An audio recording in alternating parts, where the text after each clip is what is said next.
Sign here, Lennox. And here. Oh, and here. My hand shook as I stared at the divorce papers spread across our kitchen table. The same table where we'd shared breakfast just last Tuesday. The pen felt like it weighed 1,000 pounds. Let me ask you something real quick. Have you ever had someone look at you like you were absolutely nothing?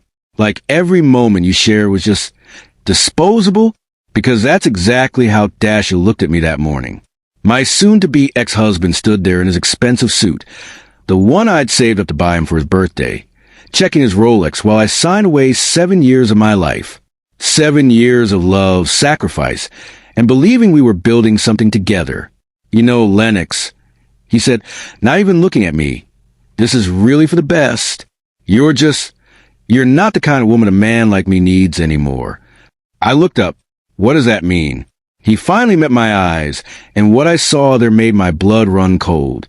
Not anger, not even guilt, just disgust. It means I'm with someone who matches my lifestyle now. Someone who understands success. Someone who doesn't shop at thrift stores or drive a 15-year-old Honda. The room started spinning. Dashiell, I shopped at thrift stores so we could save for our future. I drove that car so you could have the new truck you wanted. He laughed. Actually laughed. Our future? Lennox, wake up. You've been holding me back for years. Brienne comes from real money. Her father owns half of Blackstone Industries. She gets me. She elevates me. Brienne. The name hit me like a slap. How long? Does it matter? He shrugged, already heading toward the door. 14 months, if you must know. And before you go all victim on me, check the joint account. I took what I needed for my new life. Consider it compensation for wasted time. Then he dropped the final bomb. Oh, and Lennox, you'll never make it without me. You're too ordinary. Too poor, in every sense of the word. The door closed. I sat there for 20 minutes, completely frozen. Then I checked our bank account. $174.32. He'd taken everything. The savings I'd built from working double shifts at the diner while putting him through his MBA. The emergency fund my grandmother left me. Everything. Gone. Now, before I tell you how this story ends, let me take you back to where it really began. Because revenge, real revenge, isn't instant. It's slow. It's strategic. And trust me, it's delicious. So hit that like button. Drop a comment telling me what you would have done. And subscribe because this story is going to blow your mind. 3 days after Dashiell walked out, I got the eviction notice. Turns out, he'd stopped paying rent 4 months ago. Spent it all on dates with Brienne. Fancy restaurants, weekend getaways, jewelry that probably cost more than I made in 6 months. I had 2 weeks to get out. My best friend Quinley helped me move what little I had into a studio apartment in the rough part of town. And when I say rough, I mean bars on the windows, flickering hallway lights, and neighbors who screamed at each other at 3 a.m. kind of rough. The rent was $650 a month. I had $174 to my name. Len, you can stay with me, Quinley said, watching me unpack my boxes of clothes and books. Atlas and I have a spare room. No, I shook my head. You guys are newlyweds. I'm not doing that to you. Then at least let me lend you. Quinn, I grab her hand. I need to do this myself. I need to prove to myself that he was wrong about me. She hugged me tight. He was wrong about you, Lennox. He was always wrong about you. But late that night, alone in my tiny apartment with its cracked ceiling and broken heater, I wasn't so sure. I picked up extra shifts at Rosie's Diner, where I'd worked since college. Breakfast shift, dinner shift, sometimes both. My feet bled into my socks. I lived on ramen and day-old bread that Rosie let me take home.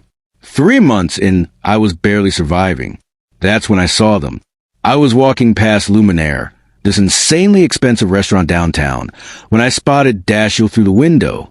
He was wearing a suit I'd never seen. Probably cost $3,000 easy.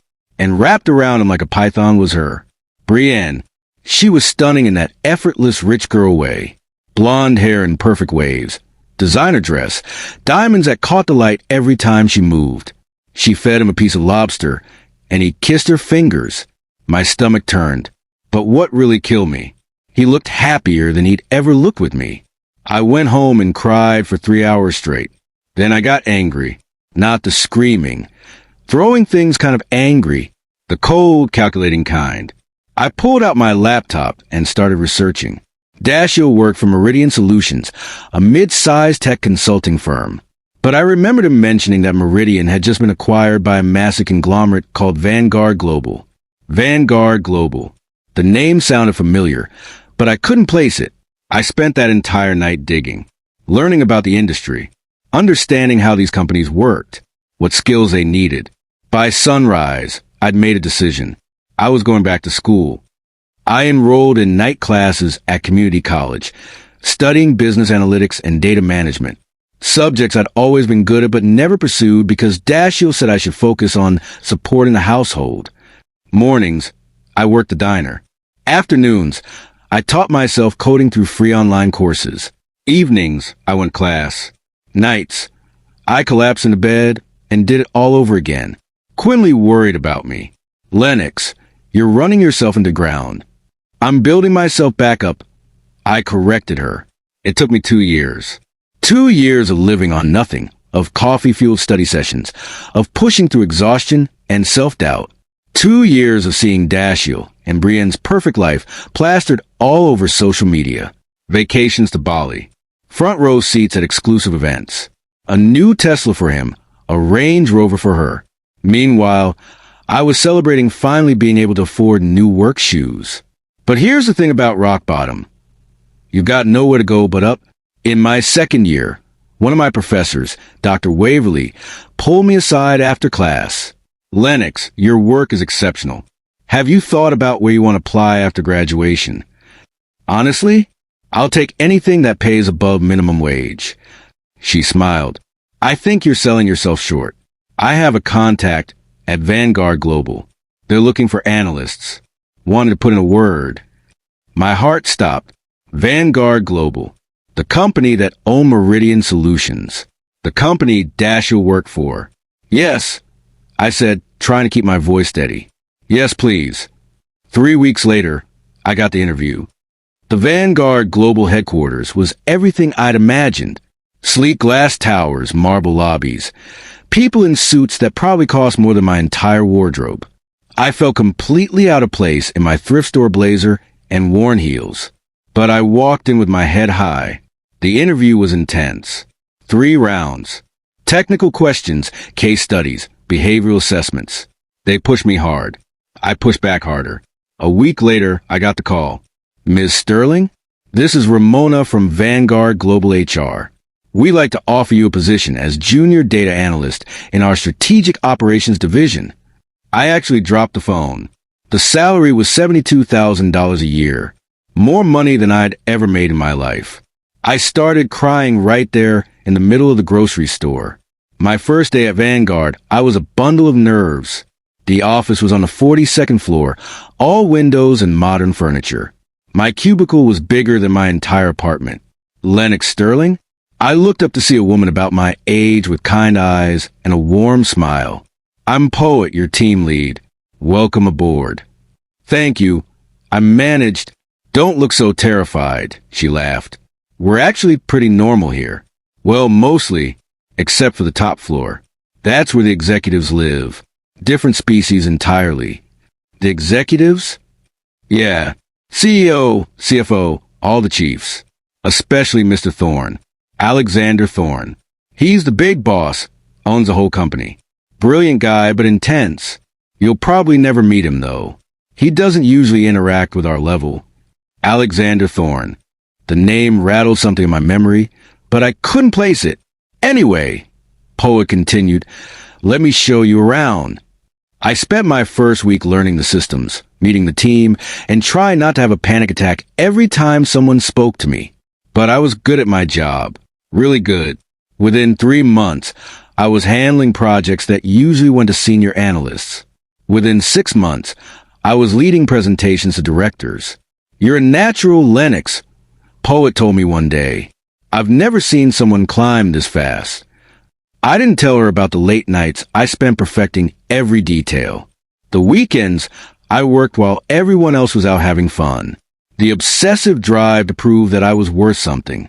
That I wasn't the failure Dashiell said I was. Then came the day that changed everything.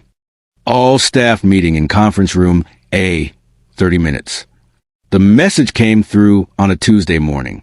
Apparently, the CEO was announcing major restructuring plans. This should be interesting. Poet whispered as we filed into the massive conference room. Rumor is they're merging some of the acquired divisions. My stomach dropped. Meridian Solutions was one of those divisions, which meant, "Good afternoon, everyone." The voice was deep, commanding, but somehow warm. I looked up, and there he was, Alexander Thorne. He was tall, easily 6'3", with dark hair touched with silver at the temples, sharp jawline, piercing gray eyes that seemed to see right through you, probably late 40s, but in that way where age only made him more striking. He wore his authority like a second skin, but it was his voice that got me. Confident without being arrogant, strong without being harsh. "I know there's been uncertainty about the merger," he began. "Let me be clear about our vision." I tried to focus on his words, but my brain was stuck on one thought. This man owned the company Dashiell worked for, which meant, technically, Dashiell answered him. The meeting lasted an hour. Plans for integration, new opportunities, growth projections. Alexander Thorne spoke with the kind of passion that made you believe anything was possible. As people filed out, I hung back, pretending to gather my notes. "Ms. Sterling." I froze. He was standing right behind me. "Yes, sir? I've been reviewing the analytics reports from strategic operations. Your work on the Clemson project was exceptional." He knew my work? "Thank you, Mr. Thorne." "I thank you." A small smile crossed his face. "I also wanted to say, it's good to see you doing well." I blinked. "I'm sorry. We met once before. About 3 years ago. Company holiday party at Meridian Solutions before the acquisition. You were there with your husband, Dashiell Sterling, I believe." The floor dropped out from under me. "You remember that?" His expression darkened slightly. "I remember your husband making a rather cruel joke at your expense in front of several executives. Something about you being there to play dress-up since you couldn't contribute in any meaningful way." The memory crashed back. That awful party. Dashiell getting drunk, showing off for his bosses, humiliated me to make himself look better. I'd gone home and cried in the bathroom while he passed out on the couch. "I remember thinking," Alexander continued, "that any man who would treat his wife that way in public didn't deserve her. I couldn't breathe. I'm not married anymore, Mr. Thorne. I know." His eyes held mine. "And I'm very glad to have you on our team, Lennox. I think you could do remarkable things here." He walked away, leaving me standing there, heart pounding. After that meeting, things shifted. I started getting assigned to higher profile projects, cross-divisional work, strategy sessions with senior leadership. Poet was thrilled for me. "You're going places, Len. I can feel it." But I noticed something else too. Alexander Thorne seemed to be everywhere, stopping by our floor for spontaneous check-ins, attending presentations he'd normally delegate, always asking thoughtful questions, always making eye contact when I spoke, always treating me like I mattered. "Mr. Thorne seems to like you," Poet observed one day. "He's just being professional." She raised an eyebrow. "Lennox, the CEO of a billion-dollar company doesn't personally review junior analyst reports unless there's a reason." "What are you saying?" "I'm saying be careful. Office politics can get messy."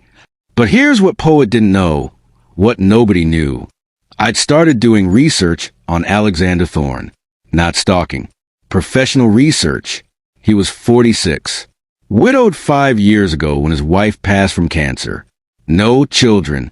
Built Vanguard Global from nothing over 20 years. Known for being fair, but demanding. Brilliant businessman. Massive philanthropist. And completely, devastatingly single. 6 months into my time at Vanguard, I got called into an executive meeting. Just me, in Alexander Thorne's personal office. The top floor was a different world. Floor-to-ceiling windows overlooking the city. Art That probably cost more than houses. An assistant who looked like she could kill you with her perfectly manicured nails. Mr. Thorne will see you now, she said. I walked in. His office was massive but surprisingly warm. Books everywhere. Photos of what looked like charity work. A guitar in the corner. Lennox, please sit. I sat. I'll get straight to the point, he said, leaning back in his chair. We're creating a new division, strategic integration. It'll oversee all our merged acquisitions, ensure smooth operations, identify synergies. I want you to lead the analytics team. My mouth fell open. Sir, I've only been here 6 months. And in those 6 months, you've outperformed analysts who've been here for 5 years. You see patterns others miss. You're meticulous but creative. And perhaps most importantly, he paused. You understand what it's like to rebuild from nothing. My throat tightened. How did you? I pay attention, Lennox. And I believe in giving opportunities to people who've earned them through grit, not just credentials. I don't know what to say. Say yes. I took a breath. Yes. His smile was genuine. Good. You'll start next month. Salary increased to $120,000, plus equity options. Fair. I was going to pass out. More than fair. Excellent. Oh, and Lennox. Yes, sir? Your ex-husband works in one of the divisions you'll be overseeing. Meridian Solutions. Will that be a problem? Every cell in my body came alive. No, sir. No problem at all. My first day in my new role, I wore a power suit I'd saved up for. Navy blue, tailored perfection. My hair was done. Makeup flawless. I looked successful. I looked powerful. I looked nothing like the broken woman Dashiell had left crying over divorce papers. The Strategic Integration Division had its own floor, the 38th. My office had walls. A door. A view. I stood at the window, looking out over the city, and felt something I hadn't felt in 3 years. Pride. Knock, knock. I turned to see Poet grinning in my doorway. She'd been promoted to my team. Look at you, Ms. Division Lead.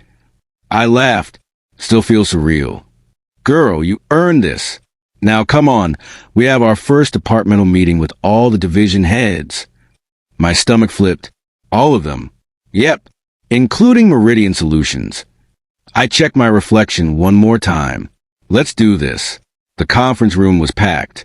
Division heads, senior managers, team leads. I recognized some faces from company emails. Then I saw him. Dashiell. He'd gained weight. Not much, but enough to notice. His suit was expensive but didn't fit quite right. His hair was thinning slightly at the crown. He looked ordinary. How had I never seen it before? He was talking to Brienne. Apparently she worked here too, in some vague family liaison role her father had created for her. They hadn't noticed me yet. Everyone, please take your seats. Alexander Thorne's voice cut through the chatter. He stood at the head of the table, and when his eyes found mine, he gave a subtle nod. I sat down, 3 chairs away from Dashiell. I want to introduce you to the lead of our Strategic Integration Division, Alexander continued. She'll be coordinating cross-divisional initiatives and ensuring optimal performance across all merged entities. Lennox Sterling. Dashiell's had snapped up so fast I heard his neck crack. His face went white, then red, then purple. Lennox will be conducting performance reviews and efficiency audits over the next quarter, Alexander went on, completely unbothered. I expect full cooperation from all divisions, which meant Dashiell would have to report to me, answer to me, be accountable to me. After the meeting, I was gathering my materials when I heard his voice. Lennox. I turned slowly. Dashiell stood there, Brienne clinging to his arm like she might fall over without him. Dashiell. Brienne. He looked like he'd swallowed a lemon. I didn't know you worked here. I've been here almost a year, though I suppose you wouldn't know. We don't really move in the same circles anymore. Brienne's eyes narrowed. This is her? The ex you told me about? Brienne. Wow. You really did trade up, baby. She looked me up and down like I was something she'd scraped off her Louboutin. I smiled. It's nice to meet you too, Brienne. I look forward to reviewing your performance metrics. Though I have to say, I'm curious what exactly a family liaison does. The role description in the system is quite vague. Her face flushed. Anyway, I continued, checking my watch. The nice one I bought myself as a celebration. I have a meeting with Mr. Thorne.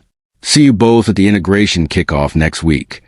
I walked away, feeling their stares burning into my back, and I smiled the whole way to the elevator. Over the next few months, I threw myself into my work with a vengeance. I reviewed every division, identified inefficiencies, streamlined processes, saved the company millions. And yes, I paid special attention to Meridian Solutions. What I found was disappointing. Dashiell was mediocre at best. He'd been coasting on his father-in-law's connections and Brienne's last name. His projects were consistently over budget and behind schedule. His team barely tolerated him. I documented everything. But I didn't move yet, because revenge served cold taste better. What I didn't expect was Alexander. He'd started asking me to meetings that didn't quite need my attendance. Coffee chats to discuss strategy. Lunches where we barely talked about work. Tell me something, Lennox. He said one day over coffee. What made you decide to go into analytics? Honestly? Spite. He laughed. A real, genuine laugh that lit up his whole face. Spite. My ex told me I wasn't smart enough to do anything meaningful. So I decided to prove him wrong. Best motivation I've ever heard. We started talking more, not just work, real conversations. I learned he loved jazz, that he played guitar badly but enthusiastically, that he'd lost his wife to ovarian cancer and still wore his wedding ring on a chain around his neck. I don't think I'll ever be ready to take it off, he admitted. But I'm learning that honoring her memory doesn't mean stopping my life. He was kind, brilliant, funny in a dry, unexpected way. And he looked at me like I was the most fascinating person in the room. Lennox, be careful. Quinley warned me one night. You're falling for your boss. Your billionaire boss. That's a rom-com, not real life. I'm not falling for anyone. We're friends. Friends who stare at each other like that? Girl, please. But she was right. I was falling. And the terrifying part? I think he was too. It happened on a random Thursday. I was working late, again, when Alexander knocked on my office door. Still here? He loosened his tie, looking tired but somehow still put together. Could ask you the same thing. Touché? He stepped inside. I was about to order dinner. Join me? We'd done this before. Working dinners in his office, discussing strategy over Thai food or Italian. But tonight felt different.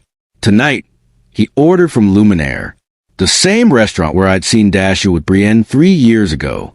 I hope you don't mind, he said as staff set up the food in his office dining area. I figure we deserve something nice after the week we've had. The meal was incredible. We talked about everything, books, music, his foundation work, my plans for the division. Then, over dessert, he asked a question. Why did your marriage really end, Lennox? I set down my fork. I told you. He found someone richer. That's what he said. I'm asking what you think. I was quiet for a long moment. I think he never really saw me. I was useful when I could work 2 jobs to put him through school, when I could sacrifice so he could shine. But the moment I stopped being useful and started needing something back, I became disposable. That's not marriage. That's exploitation. I know that now. I met his eyes. Took me a while to figure out. And now? What do you want now? The air between us crackled. I want to never feel that small again. He reached across the table and took my hand. You're not small, Lennox. You're extraordinary. And anyone who couldn't see that is a fool. My heart was hammering so hard I thought he could hear it. Alexander. I know this is complicated, he said softly. I know I'm your boss. I know there are power dynamics and HR policies and 1,000 reasons why this is a terrible idea. Then why are you still holding my hand? He smiled. Because I haven't felt this alive in 5 years. Because you're brilliant and strong and funny and real. Because every time I see you, I remember what it feels like to want to be better. Guys, is it just me or did the temperature just rise in here? Comment if you're feeling this moment. I'm scared, I whispered. Me too. What if it doesn't work? What if it does? He stood up, still holding my hand, and pulled me my feet. I'm not going to kiss you, he said. Not here. Not when you work for me. But I am going to ask you to have dinner with me this weekend. Not as your boss. As a man who'd very much like to get to know you better. I should have said no. I should have thought about the complications, the office gossip, the risks. Instead, I said, Saturday, 7 o'clock. His smile could have lit up the entire city. The next morning, I got to work early to find an email waiting. From Brienne. Subject, we need to talk. Lennox, I don't know what game you're playing, but I'm not stupid. I see how Mr. Thorne looks at you. How you're suddenly everywhere he is. You use him, get back at Dashiell, and it's pathetic. Stay away from my family's business interests, or you'll regret it. B. I stared at the screen, then laughed. She thought I was a threat? Oh, honey. I forwarded the email to HR. Veiled threats weren't a great look, and deleted it. But her message got me thinking. I pulled up the financial reports from Meridian Solutions, and that's when I found it. Dashiell had been approving massive expense reports. Vacations disguised as client meetings. A company car that was actually Brienne's Range Rover. Dinners, shopping trips, even jewelry purchases, all filed under business development. He'd been stealing from the company. No, scratch that. They'd been stealing from the company together. I sat back in my chair, mind racing. This was it. This was the ammunition I needed. But I didn't move immediately. Instead, I did what I did best. I gathered evidence. Every receipt, every approval, every fraudulent claim. I built an airtight case over 3 weeks. Then I scheduled a meeting with Alexander. But first, there was Saturday. Alexander picked me up at 7 sharp, driving himself in a classic Mercedes that probably cost more than my entire apartment building. You look beautiful, he said when I slid into the passenger seat. I'd worn a simple black dress, elegant but not trying too hard. You clean up pretty well yourself. He took me to a small jazz club in the Arts District, the kind of place you'd never find unless you knew about it. Intimate, dark, with live music that made your soul ache. We sat in a corner booth, and for the first time in years, I felt like myself. Not the broke ex-wife. Not the ambitious employee. Just Lennox. Tell me something nobody else knows about you, Alexander said, leaning close so I could hear him over the music. I wanted to be a painter, I admitted, before everything. I used to spend every spare moment drawing, painting. Had a whole portfolio ready for art school. What happened? Dashiell happened. He said art was a hobby, not a career. That I needed to be practical. Support him while he built something real. I took a sip of wine. I haven't painted in 8 years. Alexander's jaw tightened. That's criminal. It's life. No. It's what happens when someone systematically destroys who you are so they can feel bigger. He touched my face gently. Promise me something? What? Promise me you'll paint again. Even just one piece. For you. The night was perfect. We talked until the club closed. Then we walked along the river, just talking, laughing, existing together. When he drove me home, he walked me to my door. I'd moved to a nicer apartment by then, but it was still nothing compared to where he probably lived. Thank you for tonight, I said. Thank you for giving me a chance. Alexander, I need to tell you something. He waited. I have evidence that Dashiell and Brienne have been defrauding the company. Significant amounts. I was going to present it to you Monday. But I don't want there to be secrets between us. You should know that it's not some scheme to get revenge on my ex. He cupped my face in his hands. Lennox, I know exactly who you are. I've known since the day you walked into that conference room and presented a strategy that saved this company $12 million. This isn't about him. It never was. You're sure? I've never been more sure of anything. Then he kissed me, soft at first. Tentative, like he was afraid I might disappear. When we pulled apart, I was breathless. I should go, he whispered. Probably. But I really don't want to. I laughed. Me neither. Monday. We'll handle the business Monday. Tonight is just us. He kissed me one more time, then forced himself to leave. I floated into my apartment and couldn't stop smiling. Monday morning, I presented my findings to Alexander and the CFO, Hadrian. They sat in silence as I walked through every piece of evidence, every fake expense, every fraudulent claim. Combined, we're looking at approximately $340,000 in stolen funds over 18 months. I concluded. Hadrian's face was stone. This is a criminal matter. It is, Alexander agreed. Hadrian, I need you to verify everything independently. Lennox, I need you to prepare a full report for legal. Already done. I slid the file across his desk. He looked at me with something like, awe. Of course you did. There's one more thing, I said. Brienne sent me a threatening email 2 weeks ago. I forwarded it to HR, but given this context, you should see it. I pulled it up on my phone and showed them. Alexander's expression went cold. She threatened you? It's fine. It's not fine. His voice was ice. Nobody threatens my employees. Especially not. He stopped himself, but we all knew what he was going to say. Especially not you. Hadrian cleared his throat awkwardly. I'll handle the investigation. Should have findings by end of week. The investigation took 3 days. 3 days of watching Dashiell and Brienne walk around the office, completely oblivious. 3 days of secret meetings between Alexander and I, planning next steps, stealing kisses when no one was looking.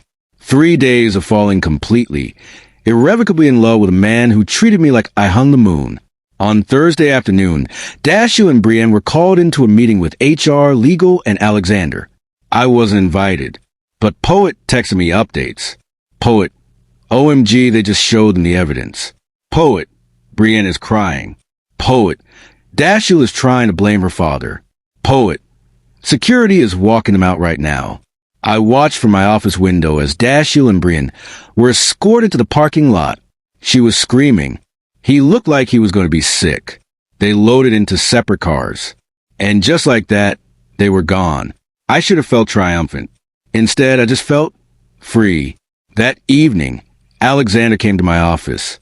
It's done, he said quietly. They'll both face charges. We're working with the DA's office. Thank you. For what? For believing me. For trusting my work. He pulled me close. Always. And right here is where I need you to pause and think. Is this justice or revenge? Drop your thoughts in the comments because the next part is going to make you question everything. 2 weeks later, Dashiell called me. I almost didn't answer, but curiosity got the better of me. What do you want? His voice was broken. Desperate. Lennox, please. I need to talk to you. We have nothing to discuss. Please, just meet me. One time. I'm begging you. Against my better judgment, I agreed to meet him at a coffee shop. Public. Safe. He looked terrible. Unshaven. Hollow-eyed. The expensive suit replaced with jeans and a wrinkled button-down. Thank you for coming, he said, hands shaking around his coffee cup. You have 10 minutes. Brienne left me? He laughed bitterly. The moment the charges were filed, she was gone.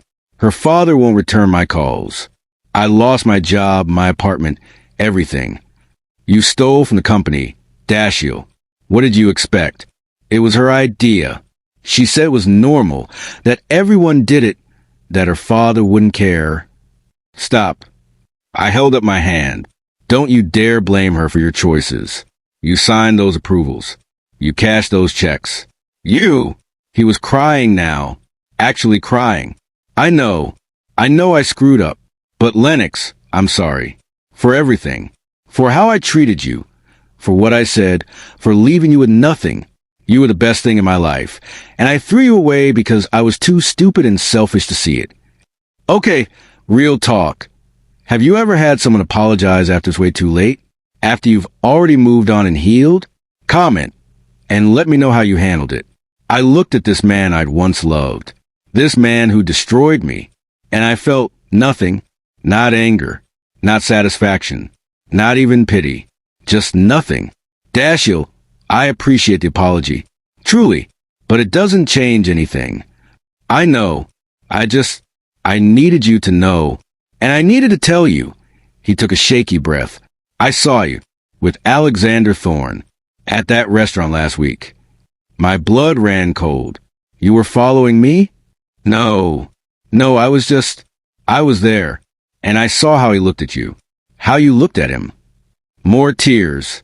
That's how I should have looked at you, and I'm sorry I never did." I stood up. "Goodbye, Dashiell." "Lennox, wait. No, you don't get any more of my time. You don't get my forgiveness or my pity or my help. You made your choices. Now live with them." I walked out and didn't look back. When I got to my car, I called Alexander. "Hey, I was just thinking about you," he answered, and I could hear the smile in his voice. "Dashiell knows about us." Silence. "What happened?" I told him everything. "Do you think it'll cause problems?" Alexander asked carefully.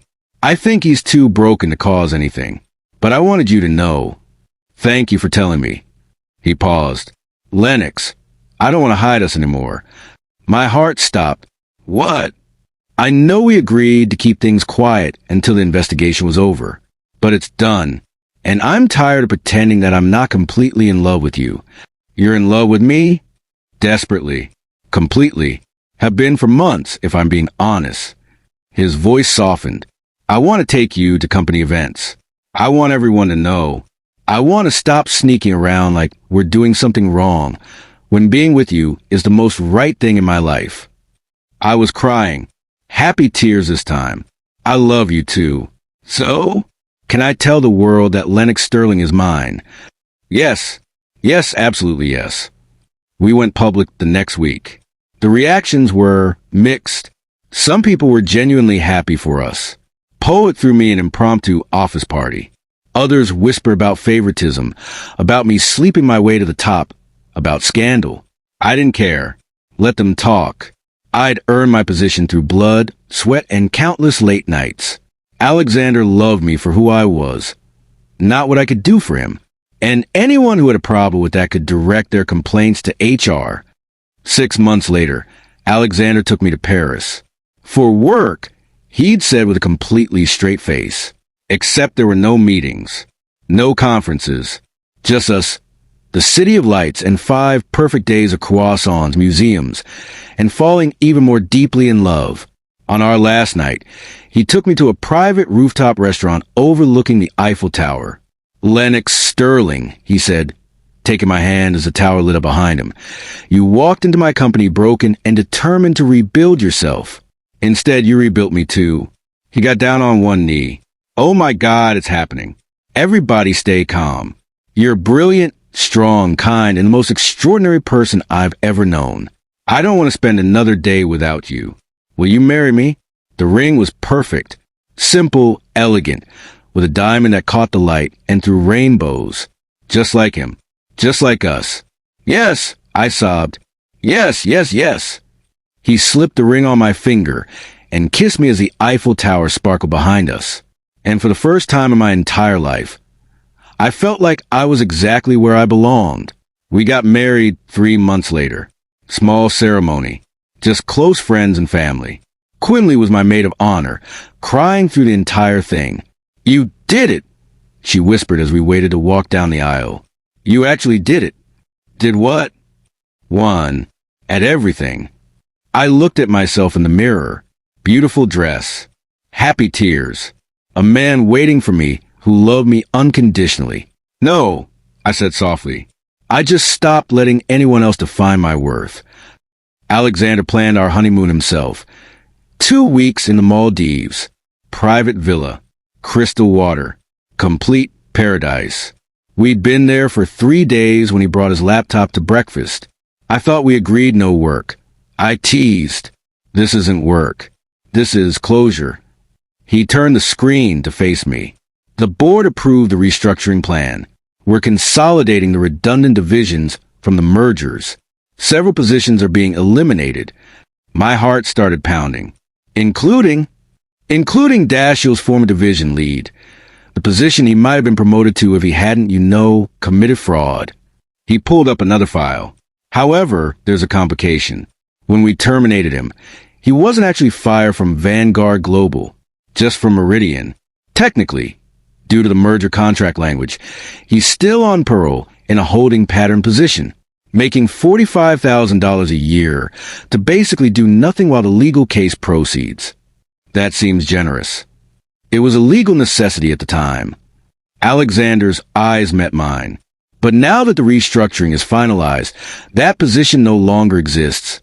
Someone needs to make the termination call. He slid the laptop toward me. Want to do the honors?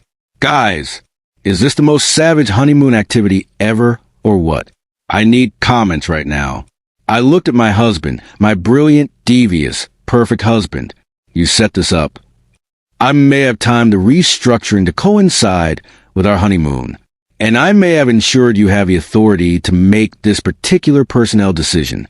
As head of strategic integration, it's technically your call. I pulled the laptop close. Dashiell's file was open. His sad little holding position. His pathetic salary. Less than half what I made. A quarter what he used to make. I could have felt bad. I didn't. I scheduled a video conference for 2 p.m. Maldives time, which would be 7 a.m. for him. When the call connected, Dashiell's face filled the screen. He looked like he'd aged 10 years. Still in pajamas. Calling from what looked like a tiny apartment. Then he saw me. Saw the ocean behind me. Saw my wedding ring. Saw Alexander's arm around my shoulders. His face went gray. "Hello, Dashiell," I said calmly. "I'm calling to inform you that your position with Vanguard Global has been eliminated effective immediately. You can't. I can, actually, as head of strategic integration. Restructuring decisions fall under my purview. Your severance package will be processed according to standard company policy. Lennox, please." Additionally, I've been informed that the DA's office is moving forward with criminal charges. You should expect to hear from them soon. This is because of him, isn't it? He was looking at Alexander now. You're doing this because she's sleeping with you. Alexander leaned into frame, his voice arctic. Mr. Sterling, I'd be very careful about your next words. My wife earned her position through exceptional work long before our relationship began.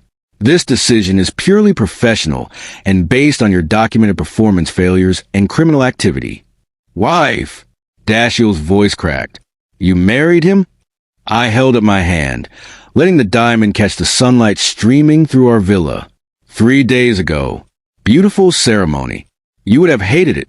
No open bar. You know what the funny thing is, Dashiell? I continued. You told me I'd never make it without you. That I was too poor, too ordinary, too nothing. I gestured around our luxury villa. I'm currently on my honeymoon in a villa that costs more per night than you made in a month. I'm married to a man who treats me like a queen. I have a career I love and respect I earned. Meanwhile, you're about to face criminal charges. You're unemployed, and from what I hear, you're living in your cousin's basement. Lennox. So here's what I want to understand. I didn't win because you lost. I won because I chose to see my own worth. You lost because you never saw it in the first place. But this call is over. Don't contact me again. If you have questions about your termination, direct them to HR. I ended the call. Then I closed the laptop, turned to my husband and kissed him. Feel better? He asked with a smile. Actually, yes. Good, because I ordered champagne. We spent the rest of our honeymoon in complete bliss, not talking about Dashiell or Brienne or any of it. Just us, the ocean, and the future we were building together. 5 years later, I'm sitting in my home office. Our home, the penthouse Alexander bought us overlooking the city, putting the finishing touches on a painting. It's abstract, blues and golds and silvers that somehow capture what freedom feels like. That's beautiful. I turn to see Alexander in the doorway. Our 3-year-old daughter, Marlo, on his hip. Mama, paint. Marlo squeals, reaching for me. I take her, covering her face in kisses. Hi, baby. Did you have fun with Daddy? We went to the park and fed the ducks. Alexander says, kissing my temple. How's the piece coming? Almost done. The gallery wants it by Friday. My art show. 5 years ago, Alexander bought me professional paints and canvases and told me to create. 2 years ago, I had my first gallery showing. Now, I'm represented by one of the top galleries in the city, and my work sells for 5 figures. I still run strategic integration. Turned out I could do both. Oh, you'll never guess who I ran into today. Alexander says casually. Dashiell. My hand stills. Really? He's working as a sales associate at an electronics store in the mall. Looked like he wanted to say something, but thought better of it. I feel a tiny pang of something. Not pity exactly. Maybe just acknowledgement that we're all human, all flawed, all capable of destroying our own lives. How did it make you feel? I asked. Nothing, really. He's just a guy who made terrible choices and has to live with them. He wraps his arms around me and Marlo. I'm too busy being grateful for my own life to waste energy on his. And that, my friends, is a real ending. Not revenge. Not gloating. Just choosing happiness. Later that night, after Marlo is asleep, Alexander and I sit on our balcony with wine, watching the city lights. Do you ever regret it? I ask. Any of it? Regret marrying the love of my life? Never. No, I mean everything with Dashiell. The drama, the complications. He considers this. You know what I think? I think every terrible thing that happened to you is just life preparing you for everything you were meant to become. You're not successful despite what he did to you.